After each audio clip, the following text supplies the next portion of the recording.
Welcome to those of you that are tuning in with us today. We are coming together today to do a TASA roundtable discussion about what it's like to serve human trafficking victims in our community and across our state. So here today we have members from the direct service team. So actually this survivor services staff who serve clients who have experienced human trafficking from Knoxville, Nashville, Memphis.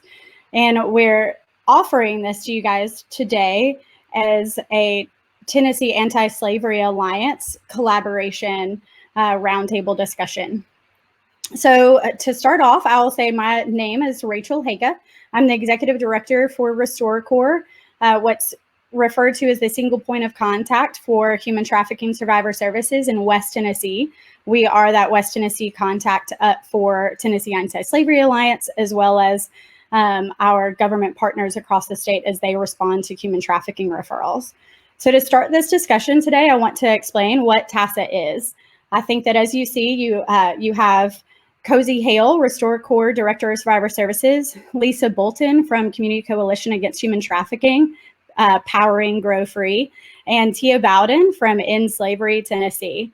And our organizations and agencies team together strategically and consistently to provide, establish and coordinate a statewide referral process for human trafficking victims. So that's what TASA is. Tennessee Anti-Slavery Alliance exists to execute the following goals: provide on-the-ground, comprehensive, specialized support for victims and their families, create a strategic system, changes across the local and state government. We commit to tracking and sharing statewide data. We collaborate toward additional joint goals like Tennessee Department of Education, Tennessee Department of Corrections, and more. TASA was developed out of Governor Haslam had a safety action plan, and he approached Tennessee Bureau of Investigation requesting the creation of a model of care for human trafficking survivors in our state.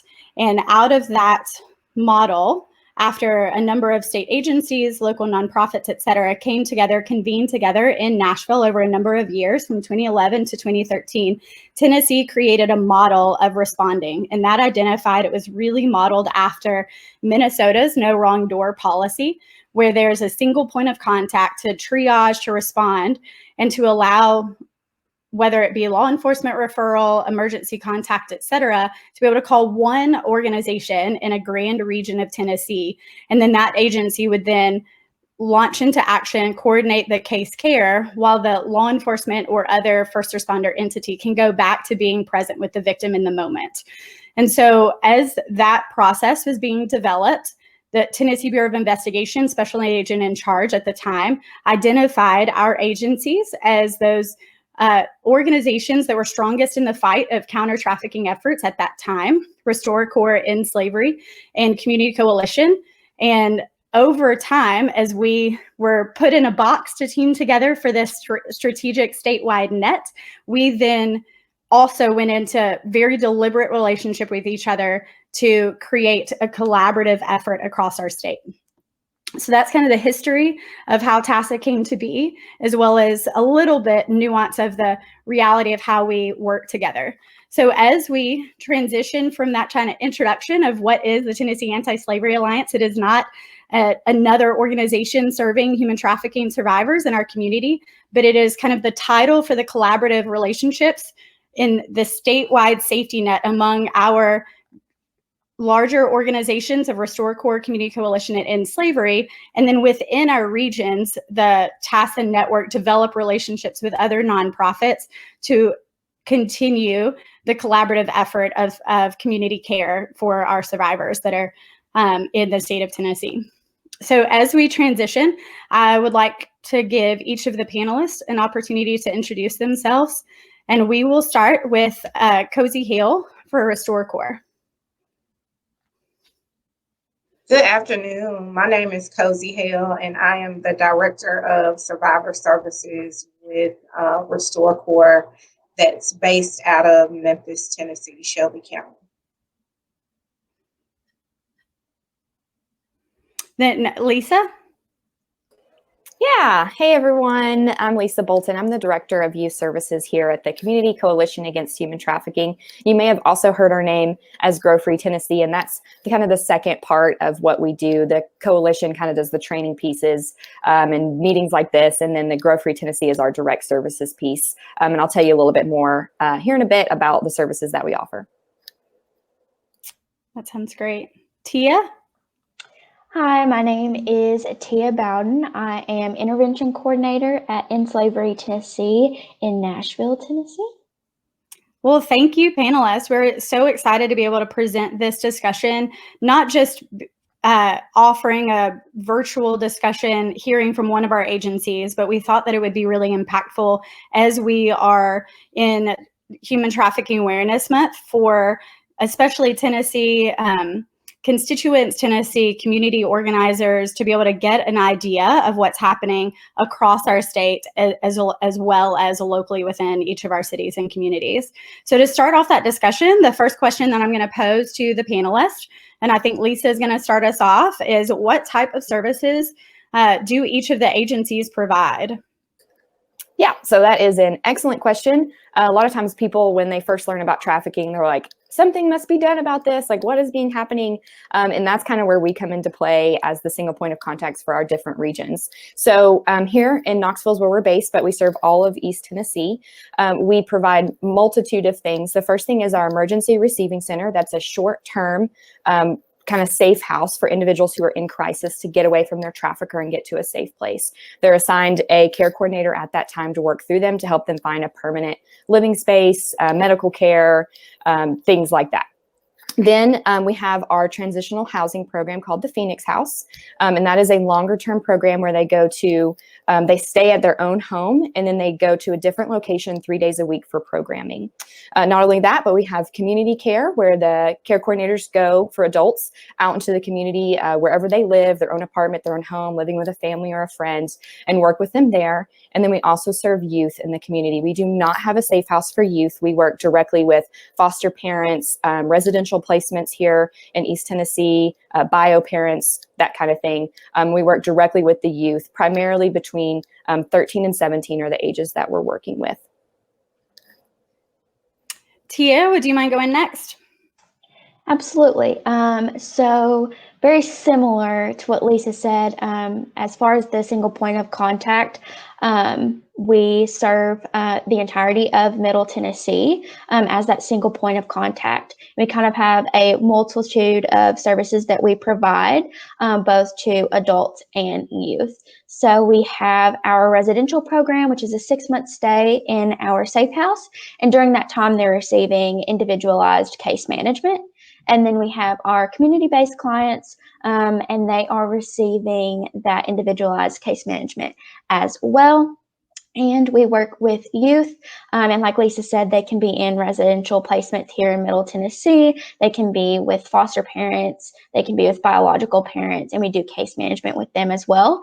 And recently, we have started doing prevention work one-on-one with at-risk youth. So that is a new service that we provide as well.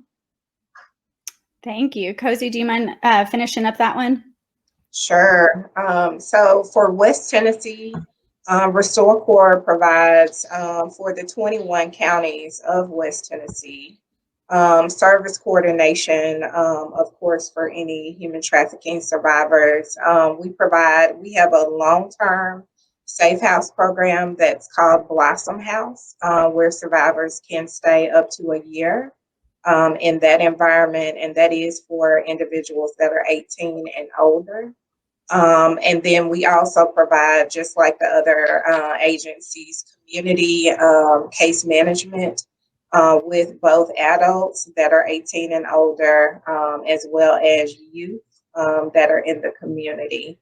And so all of those survivors receive care coordination through our agency, where they work very individually and intensely with a care coordinator towards goals, what they'll be achieving, through the time that they're with us. So it includes referrals to other services and just whatever they may need at that time.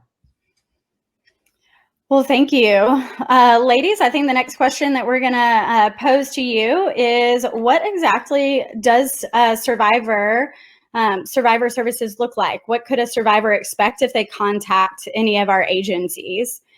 Coasy, do you mind starting that one off? Sure. So I think one of the biggest thing in thinking about that question is, safety. Safety is very paramount for human trafficking and survivors, of any type of crime. And so if someone contacts our agency, some of the first initial things that we're going to be asking them is, are they in a safe place to talk? Is anyone around them? Because definitely obtaining that information on the front end is going to be important for it to be safe and confidential. I think what we've developed is a way to relate to survivors. And so I think many people get the impression that anybody receiving services from us would come in like self-identifying, saying, hey, I'm a human trafficking survivor. And that's not a expectation that we have as an organization serving the population. And so we've just learned how to assess. We've learned enough about the life so that we can ask, those questions to kind of give us, the information that we need to know that someone has been victimized. And so we just, we provide that no judgment zone. Of course, we be asking them about demographics. And initially just coming in to advocate for them, letting them know that we're taking their story seriously. Whatever has happened to them is not their fault. And trying to help them understand like what that menu of services is that we can offer, and for them to make the choice, as far as how they want us to be involved in their lives.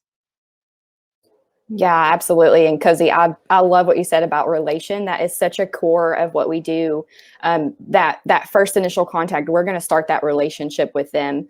A lot of times people may see us as just another nonprofit or doing just another service, like, oh, you're just my care coordinator. But it's so much more than that, because we know the foundation of healing and restoration is coming from that relationship. And so we put a huge emphasis on that from the get-go. When the very first hotline call comes in, we're starting that relationship. We're going to remember when you call again, like, oh yeah, I talked to you last time, which is why we keep kind of a small staff for our hotline staff. So I really liked what you said about that, Coasy.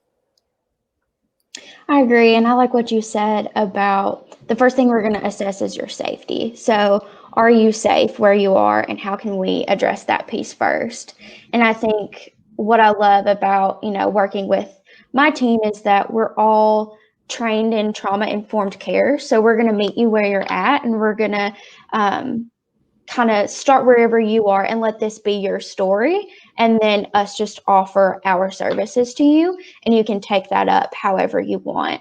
A lot of times when they speak with me, I'm the first person from in slavery they're going to speak with, and I'm also the first person that has given them the space to tell their story.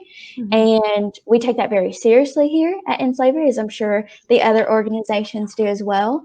And it's just all about meeting them where they're at, and that trauma-informed care piece, and letting their story be theirs and going from there. And you guys are absolutely right. That starts with that safety piece. That starts with that relationship piece.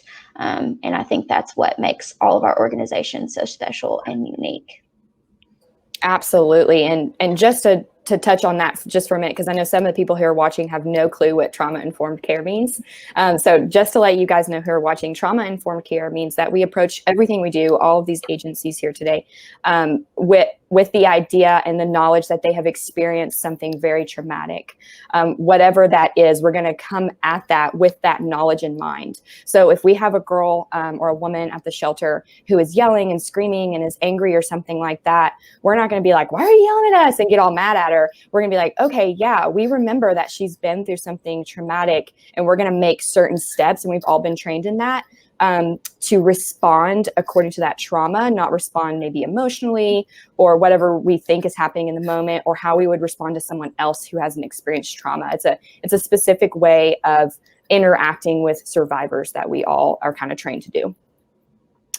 Thank you, ladies. What an incredible conversation. I would even, I love it that you finished with that reality, Lisa, of oftentimes even just giving that example. Someone is screaming, someone doesn't want services, and Coasy started off with that. They don't self-identify, but even in the context of coming into services, there have been times where all of our teams have had backlashes, or y'all are just controlling me kinds of response mechanisms from the survivors, or even calling staff names, et cetera, et cetera. And just having that trauma lens really acknowledges the strength in them finding the place to give their voice.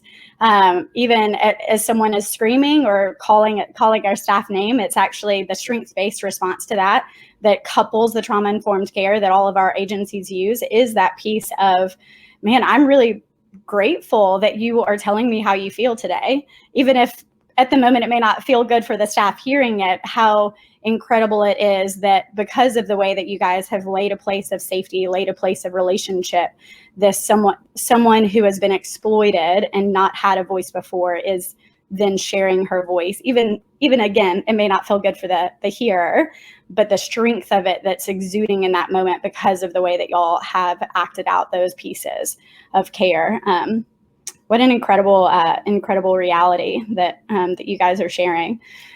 So Tia, we would love for you to tell us what is the difference? Like, what is living in a safe house or living in a shelter? How are those two different? You already mentioned that you're the intake coordinator for In Slavery, Tennessee. So that's oftentimes kind of the first dialogue that you have with someone calling. Like, these are the options on the table. These are how they're different, and recommendations.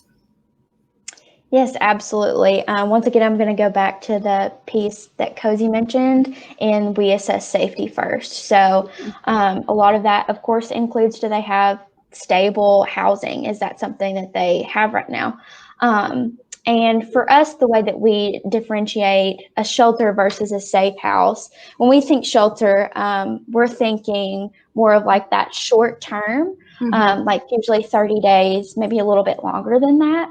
And then we view our safe house as a program. So our safe house, I kind of present it as a residential program. So you're going to be working throughout your 3 phases in our program for 6 months. You're going to be receiving that intensive case management, that therapy piece, and all of those things while you are kind of getting that base need of shelter covered.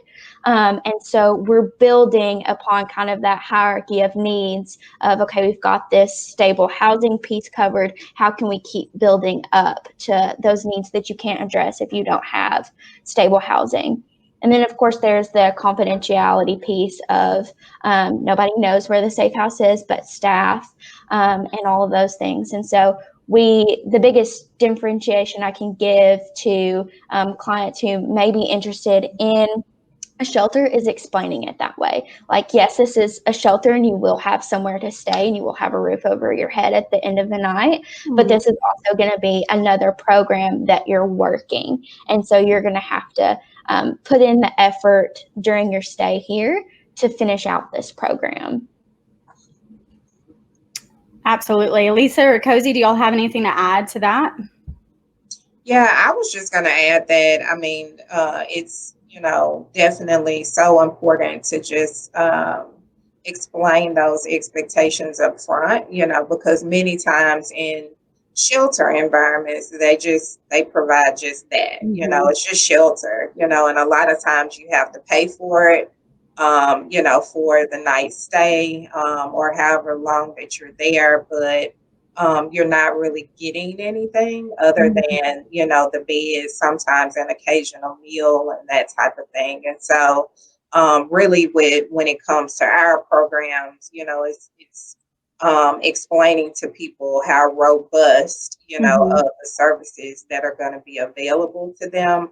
But, like Tia said, it's about like, we're going to definitely take every step that we can with you, but we need you to be walking, along this path. So we walk alongside them in the program, but it definitely is, it's a program. It's not just housing. Yeah, and I would say that a lot of it is going into verbiage and the verbiage that we use, and we're very careful about the verbiage that's in our handbooks and our policies and procedures, the verbiage we use when we're on the phone, the words that we use when we're writing things, like everything is very thought through, down to the very little detail of calling it shelter versus safe house. And so, like they said, you've got that programming going on and on all three agencies here. And, here in Knoxville, we've got shelters where you stay one night and you got to go by morning time. You get your breakfast and you go. And they're not being vicious or mean. That's just the way their program operates and how it goes, so they can serve people the best they can. But that's not what we're talking about here. All of us have safe houses with programs, and you will not be kicked out for really any reason. There's a couple, but it's, if you're dangerous to you or someone else. But for the most part, you're just going to stay there until we make sure that you find a safe place. These survivors, we want to make sure that if they're leaving, they know where they're going, and that it's safe for them to the best that we can do on our end. Absolutely. Thank you, ladies, so much. That I think that is an often confusion. Like, how do we even justify adding trauma-informed, street-based, safe programs like ours when there might be existing shelters in our community, and really communicating how what we're offering is very strategically different based on what these particular survivors in this population need. So Lisa, we would love, as we all know, one of the regular questions that I'm sure each of our agency gets, potentially even once a week, is what is the difference between sex trafficking and prostitution? So how do you even, especially when you're speaking, you already mentioned that you are the youth specialized care coordinator for your agency. So not only is that large picture conversation in the adult population in our communities in our state, but then how do you even funnel that conversation down when you are working with one of your youth? Yeah, that's a really good question. And we get this at almost all of our trainings that we do in the community. So let's kind of start with the basis. Prostitution is sex work. And so what we kind of all already know the definition. It's when someone exchanges a sexual act for money or drugs or something like that, something of value. And so really, to differentiate that from trafficking, we're looking at the difference between consent and coercion. Consent and coercion is what we're looking for here. So when it comes to prostitution or sex acts in that manner, that you have to have that consent. That's between two consenting adults. And I think we can all agree on that. When it comes to adults who have been trafficked, there is either force, fraud, or coercion. So it's pretty cut and dry there when you look at that definition, but the lines get very, very blurry when it comes to, say, a young woman who doesn't have a place to stay for the night, and someone says, hey, I will give you blank, I'll give you a place to stay, I'll give you food, I'll give you whatever for this sex act.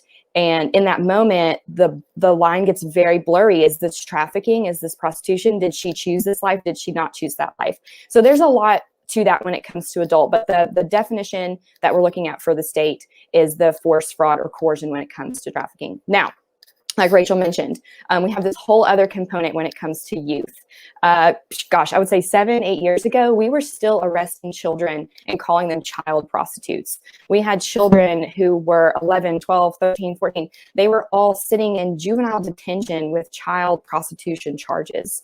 You should be appalled that that is coming out of my mouth right now, because we know that children and youth and teens, they cannot consent to sex. So now, thank goodness, by the work of our lawmakers and agencies like us, we have been able to reverse that. A child can no longer be arrested on child prostitution charges. It doesn't exist, because we know that a child cannot consent to sex. So for it to be a trafficking case by law, you do not have to have force, fraud, or coercion. So if you've got an older boyfriend who is 20, 21, however old, and is basically raping a 12-year-old and selling her to people, that is automatically going to be trafficking. There doesn't have to be any proof from the kiddo that there's been force, fraud, or coercion. And I think that's very important for us to remember when it comes to cases where kiddos are can be somewhat difficult. Let me give you a quick example and I'll let everyone else speak. So I worked a case where a girl, she's 17 and a half years old. So she's so close to being 18. She gets arrested at a home because she's in home with 4 other men. And it was kind of tipped off because everyone was naked. And you're thinking, this is a really weird story, but this happened right here in East Tennessee. So in that moment, she gets arrested, all the guys get arrested, and they get off within 24 hours. Guess where she's still sitting? She is sitting in juvenile. Do you want to know why? When they tried to arrest her, she got very angry. She started spitting, she started cussing, she started getting really mad. She's very defensive. What we didn't know was that her trafficker was one of those guys, and that she knew if she didn't put up a fight, he was going to come get her after he got out of jail, and probably was going to be the one to bail her out of jail. So that's kind of a situation where the lines get kind of blurry with kids. And since she was 17 and a half, she was almost charged with trafficking and almost charged with prostituting or promoting prostitution of herself, which is just absurd. So it goes to show that we need to be advocates for these kids in our communities. If we hear something happening like this, we see it in the news. Oh gosh, let me just give you one more example. I'm sorry I'm talking so much. So here's a very, very good example of what I saw in the news recently. The headline said, young girl has sex with, it was like politician or something. It's like young woman has sex with older men. And the article was about charging this man. What the article title should have said was girl raped by older man. So it's things like that that we need to challenge in our community to say, no, she's not a young woman. She's a child, and she's not having sex with men. She's being raped by them. And we need to be careful with our verbiage so that people know the difference between prostitution and trafficking. And it's very serious, and we do not want to accuse any child of prostituting himself. I'm off my soapbox. I'm done. Who else wants to talk? Lisa, I think that we can probably all agree you covered it really well. I want to call everyone's attention to the comments there. Tennessee was one of the first 4 states in the nation to decriminalize. We did that in 2011. To Lisa's point, prior to that, the young girl could be not only arrested for probably what Lisa's story has her arrested for, fighting against the cops, but actually getting that delinquent prostitution charge as well. And so thankfully, as of 2011, Tennessee has decriminalized our juveniles, but so often there are those times of convoluted cases where there's these extra factors that still put a youth in juvenile court, in juvenile detention, whether it's they take the gun charge. I'm sure all of y'all would know, we know those cases. They take the gun charge, they take the drugs charge for their traffickers, for their pimps. And because of that relationship, because of that fear, because of that control. And so just thank you so much for your soapbox, Lisa. I think that it's really important for all of us to know that even if a girl, by all, a youth, by all outward perception, might be exploiting herself, if she is under 18 years old in the state of Tennessee, that person is a victim if someone is trading anything of value for a sex act with a kid. And I'd like to even note, if people are tuning in and are really interested in advocacy in this particular soapbox that we're on for these moments, I believe that there's still 19 states in the nation that haven't passed that law. So you're welcome to check out Shared Hope International and some of the other kind of national pictures that analyze that and leverage your voice even potentially for one of those other states, or get in touch with your family who lives in those states and leverage their voices. So ladies, to keep the conversation going, Coasy, can you tell us your perception, and then Tia and Lisa jump in after. Do you guys believe that the internet and social media make it harder to address the problem of human trafficking? Man, I think this is a soapbox one for me. Definitely so. I definitely think the internet, social media, just the media in general, make the issue so much harder to fight. Here I can just speak to here in Shelby County. Over the years, we've just had, so much in the news about people being thrown into white vans and kidnapping and so I think there's so much like propaganda about it. Like the media is looking for the wow factor when they start talking about trafficking. And I think, in essence, as an agency that serves human trafficking survivors, it makes it so much harder for people to seek help. Because they start, to say, well, that didn't happen to me, or that situation that I saw on the news, or I watched the movie Taken, and my situation doesn't look like that, so clearly, there's no help for me. Like, I just have to remain under the control of a pimp, or this is the only way, for me to get my family out of poverty, or for me to, seek help for survival. And so, social media, the internet, of course, now we're in this pandemic and virtual space, where there's so much like learning and webinars and things that are going on. And so definitely it can be like what we're doing today, with this roundtable, kind of putting better awareness out there and truly factual information. But we have to know, especially in regard to young people, they're all over social media, they're all over the internet all the time. Here in Shelby County, all of our public school children are doing virtual school, so now they even have more access. And so the information that's really put out there, it hasn't been vetted, it's not true. And in essence, it really just makes it harder for people to seek help, and for people to, like, come into the fold of programs like Restore Core, Grow Free, or End Slavery. So this is just really a big one for me, because I see things all the time. Even as Lisa was talking about, like what was said about young girl, regarding prostitution. That's the media. Like how the images are put out there. If it, and even when it deals with demographics, so like, if there's an African American, child and an African American trafficker, like what information is put out there? Is she really seen as a victim? And is the trafficker really seen as, a predator? So I could go on for the rest of the roundtable, but I'll give y'all time to respond.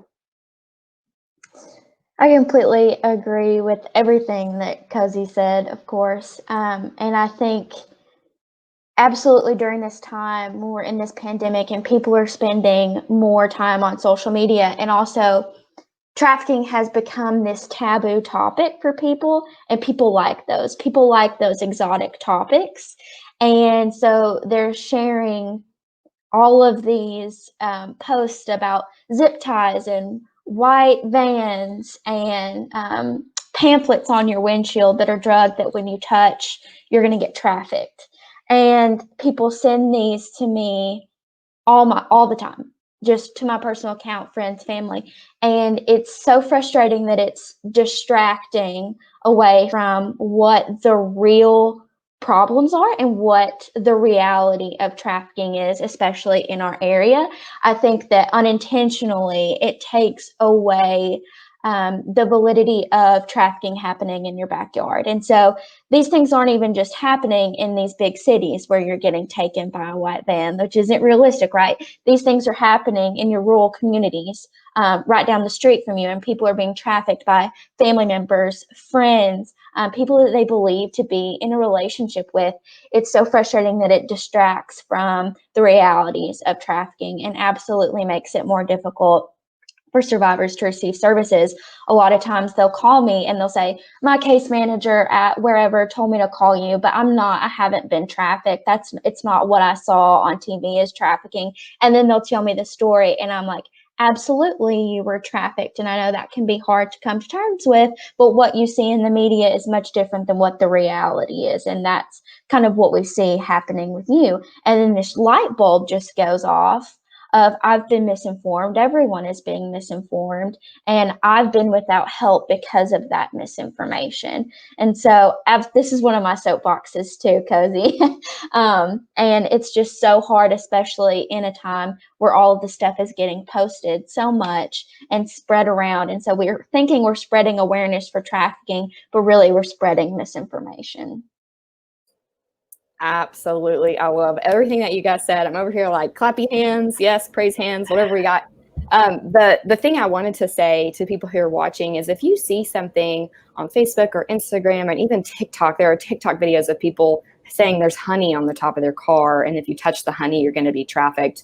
I'm not making fun of these, but it's just outrageous. And so if you see something like this and you start to get that gut feeling where you're like, I'm not sure if this is accurate or not, reach out to your local anti-trafficking agency. I know all of us, we would love to talk with you about that. Maybe you can schedule a training with your small group or your friends or your family. Most of us are doing virtual trainings now. We would love to come and talk to you guys about what trafficking actually looks like, and help empower you to have those conversations with friends and family from here on.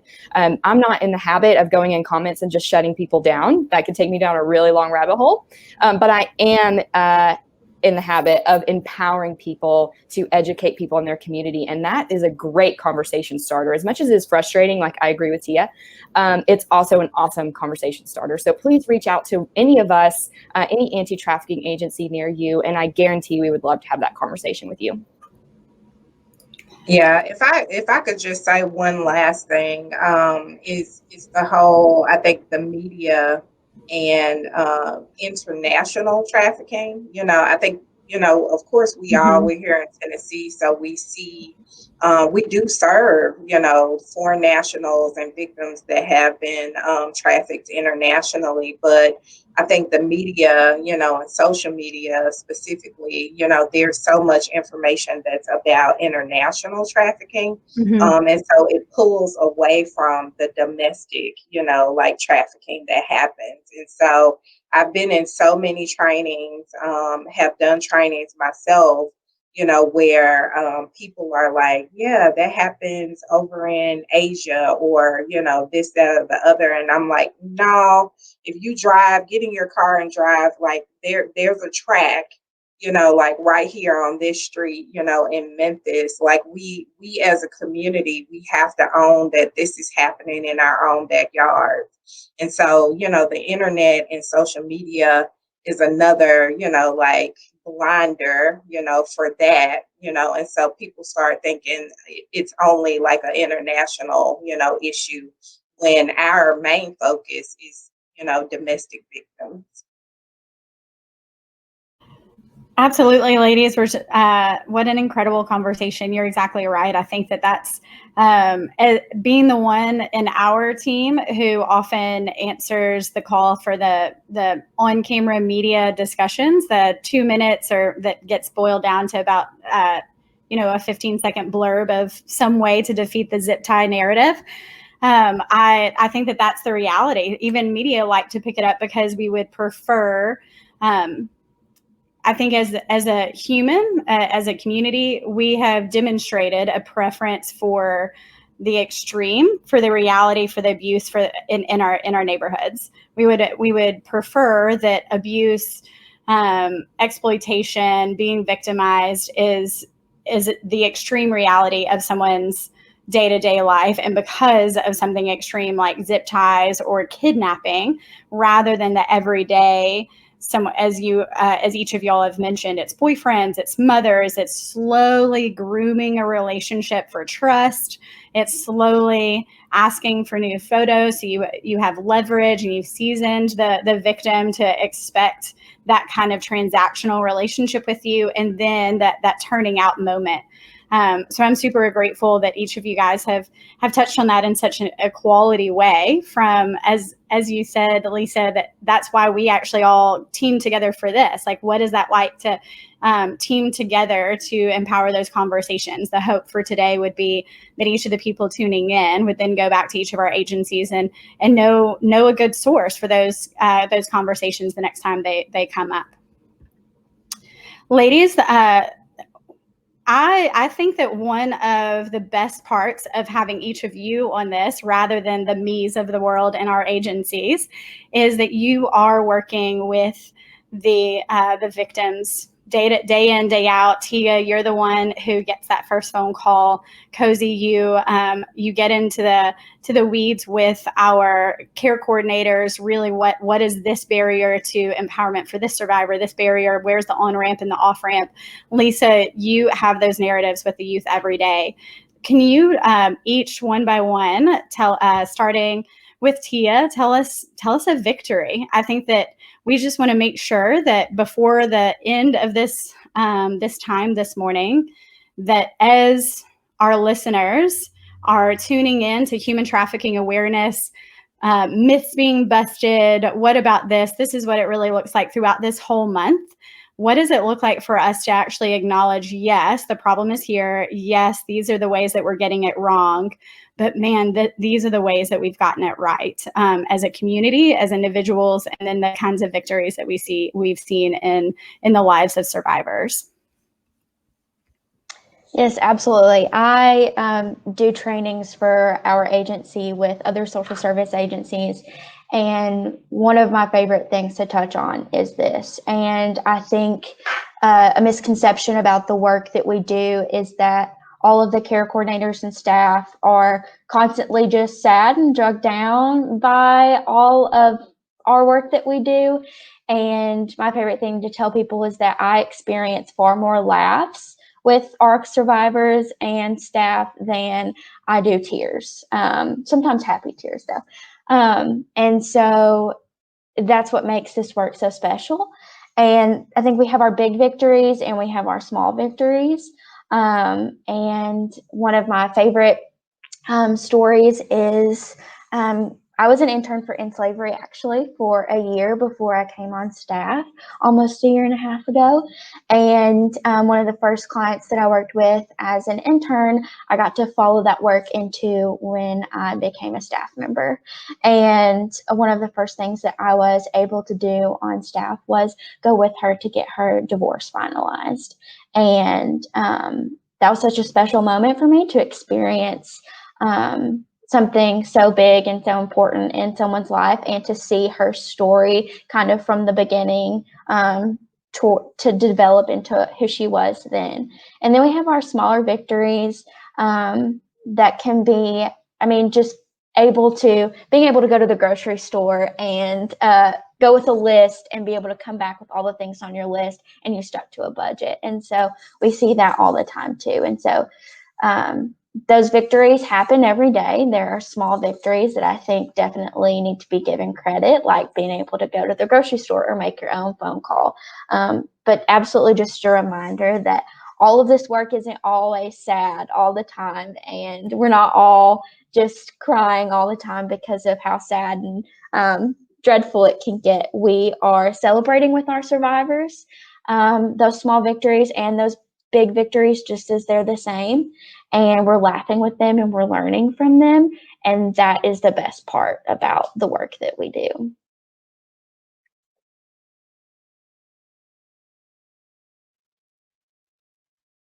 Yeah, if I can go into that, Tia, I loved how you said the small victories. I think those are definitely what, like, individually we try to do as a team to point out, as the small victories.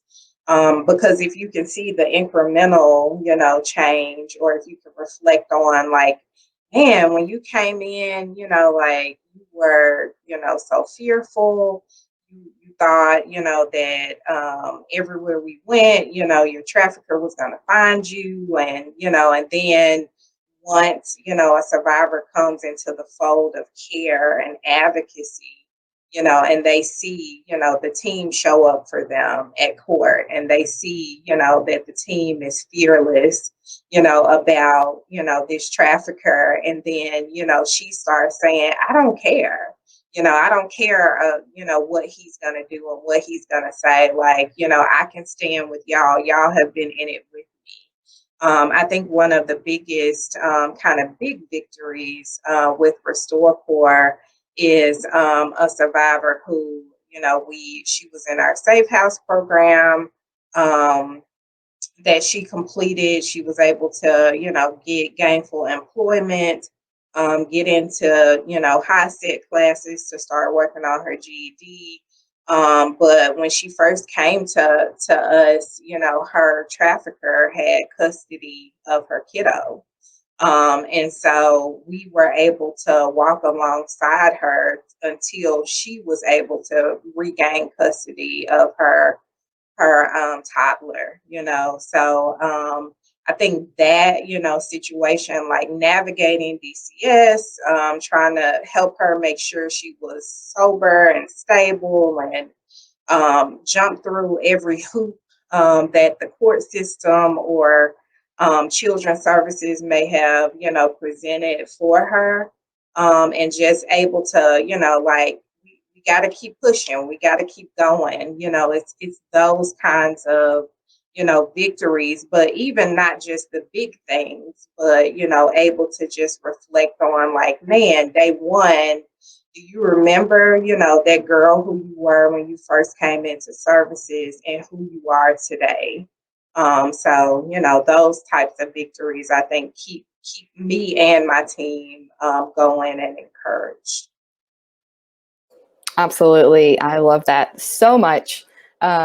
And Tia is so right. We do not just sit around and cry all day. And I know a lot of people say, like, wow, that's such hard work. How do you keep going? And it is these victories, the small and the big ones, are what I sit and think about at night. I don't sit and think about the trauma that I've heard from someone or something bad that happened, but we think about those little victories. And so the one I wanted to share today is one that's near and dear to my heart. I started working with a lady, or not even a lady, she was a girl at the time. She's a lady now. She was 16, and I actually met her in juvenile detention. And it was actually very terrifying because they lock the door behind you and they're like, and you like hear the lock and you're like, this is where I die. And so I like turn around and there she is in her jumpsuit. I'm like, okay, I got this. So I like sit down, we start talking, and she's very off the cuff, is like, no, I haven't experienced that. I chose this life for myself. I chose the life. I do this for myself. This is who I am. This is how I make money, et cetera, et cetera. And so I'm sitting here thinking, like, you're a child. There's no way you're choosing this for yourself. So long story short, we start working together for a long time because she turned 18, and she graduated our program. And really the biggest victory when I was working with her was one session. She called herself a survivor. And I was like, what'd you just say? Like, it like shook me. I was like, oh my gosh, this is such a turning point for her, because up until that moment, she thought she was hurting herself. She said she was choosing this life for herself and that she wanted to do this. And then in that session, she was like, oh yeah, because I'm a survivor. And she said the survivor motto that we say every time. And I just went home and cried my eyes out, happy tears, because she finally realized that she's not her own trafficker. She is not doing this to herself, that someone was manipulating her and taking advantage of her vulnerabilities and blaming her and gaslighting her. And she finally realized that. And there was so much freedom to that. And everything changed from that moment. So now she's 18. She got her high set. She actually has a job. She's pursuing a CNA position right now. To become a nurse, and she's living independently. And so it was a really small victories in the middle and a big victory at the end. I just love her so much. She's near and dear to my heart, and I'm so very proud of her and all that she's done. And all of that was 100% her. I was walking alongside of her, but I was saying, here, lead the way. Let me show you the safe way. How do you feel about this? And I'm walking alongside her with this journey, but she did every single one of it of that. Man, what an incredible way to say that. Even I think that, Lisa, the way that you just ended that particular question is exactly the lived out reality of the first thing that y'all mentioned, like how to acknowledge their trauma, help them acknowledge their trauma, and then walk alongside them in that strength-based way that we mentioned, where she recognizes eventually her own strength as well as her own victimization. But just that's what our teams do. We help. It's almost like we are walking with a light and just lighting that path for the person to just know where to go. Like we're almost acting like more like a navigator and a light bearer rather than doing it for them. And that's an incredible incredible picture that you shared with us about how each of you guys shared with us about those small and big victories. So we have a few more questions that we can continue to dialogue about, but we did want to offer up the opportunity for the listeners to ask some questions. So I'm going to call out some of those questions. There you go. Tia, is Cookeville in your region? That is in our region. We do not have a safe house in Cookeville. Our safe house is in the Nashville area. And so we do take clients from Cookeville. So if you're in Cookeville, you can still have access to the safe house that we have in Davidson County. Mm-hmm.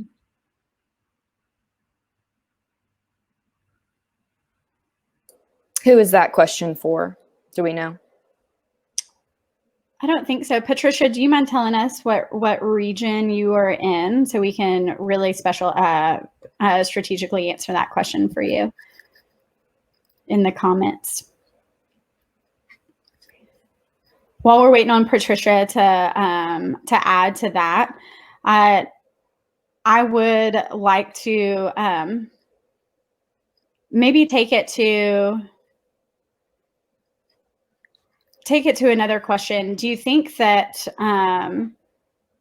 not only what can I do to help, but Lisa, you already mentioned this quite a bit, helping can look like, volunteering can look more than just actually potentially what people think it might be, where you're with a survivor. So maybe each of our agencies, like each of you guys, can share a little bit more about what are those two different, more than two likely, ways that somebody could go about volunteering and really empowering this effort, because so much of it can be that education piece of, you can be an advocate for anti-trafficking efforts by opening your door to your small group, but you can also be an advocate by walking alongside a survivor, and then lots of ways in between those pendulum swings. So Tia, do you mind actually kind of starting off with what that looks like for your agency? Yeah, absolutely. Well, if you are interested in becoming involved as a volunteer in any capacity, just feel free to go to our website, enslaverytn.org, and send in a form, and our office manager will get back with you about what we kind of need at the time. But I say one of the most awesome ways to get involved with In Slavery is in these different counties, especially our more rural areas. Contact us to see if you have a community group. One of the awesome ways to get involved is to create an In Slavery Tennessee community group for your area. There are some already started, so that could be joining one that already exists, or it may be that you create your own community group.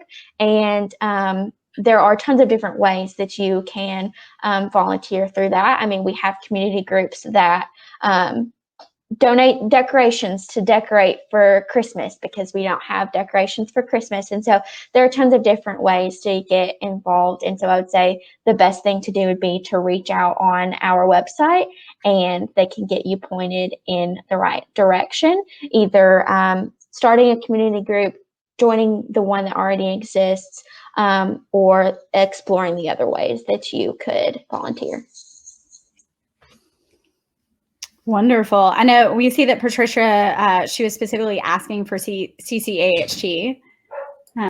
About volunteering? Was that question? Okay, great. I'll just go next since that popped up. So in the East Tennessee area, it's a large area for one. It's ginormous. And so there's a lot that could be done.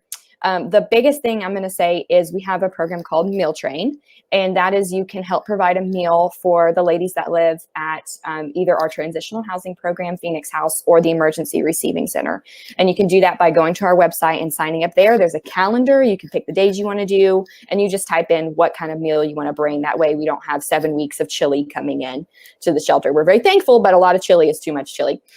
So that's one of the big ways that people really like to get involved. The other way, you can write us letters to our PO box, and we give those encouraging letters to the ladies directly, and they often love getting those in the mail. Then we have one-off volunteer opportunities, such as coming to the shelter and helping us clean, or coming help set up furniture, or helping gather donations, count donations, things like that. And we call that Project Volunteer, where we just kind of put up on the website all these different kind of small things here and there that we need help with that you might have the expertise to do. One time we were looking for somebody who had like painting skills. And so we put that out there and we got that. One time we needed someone who would come mow the grass, and they came and helped with that.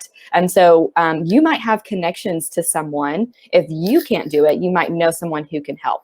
The second part to this that I really want to encourage you when it comes to youth, you do not have to volunteer for an anti-trafficking agency to make a difference in your community and to make a difference with youth who've experienced trafficking. I'm a huge advocate for being a mentor.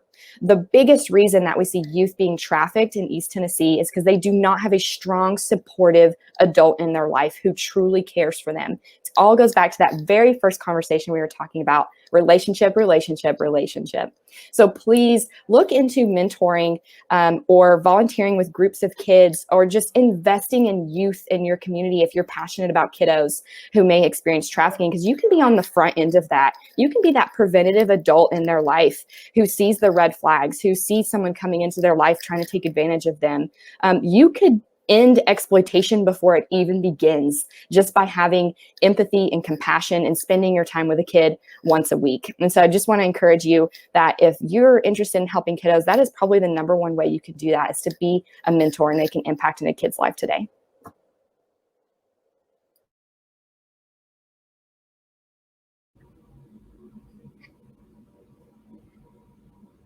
Coasy, were you going to talk at all? I can just say, as far as like volunteering opportunities, I mean, they're vast here in the Shelby County area, as well, just getting involved with Restore Corps, coming out to hear one of our presentations can help, just increase awareness so that if you're involved in a church or a community group, you can, increase and heighten the information so that communities can respond better. I think, of course, those direct service opportunities, but as well, like some people feel intimidated by the hands-on, day-to-day direct services work, and that's fine too. We have a safe house that always needs things and needs help, to come out, like you guys were saying, mowing the grass or doing different service projects. And, for people that don't even want to get that involved, like your dollars, help us, so help us to give a stipend to survivors that are in our safe house, on a weekly basis, so that they can kind of start that money management, piece and financial literacy. And so, it takes everybody. It takes the efforts of the entire community really to combat trafficking, because we're an anti-trafficking agency. So, I mean, I think I can be safe to say that each of us want to be worked out of a job, so we want trafficking to end. We are modern day abolitionists. Ladies, what an incredible, Coasy, what an incredible way to end in this dialogue today, that our teams are aiming to be modern day abolitionists, because we don't want it to exist anymore. We want the problem to change. And I would even say, as you said, Lisa, to end that, I think each of us would say in our communities, we collaborate. This is a team effort to network with other organizations, not just anti-trafficking agencies, but even for me, we have incredible relationships with local organizations here in Memphis, like Streets and Memphis Athletic Ministries, who are doing after-school programs for their youth. And I've even told those leadership, I will show up to your events and help the people who are curious about MAM and Streets understand the implication of having those organizations exist in our community, because if those exist, those create relationships, those create safe places for our youth, then those vulnerable teenagers don't make it to us.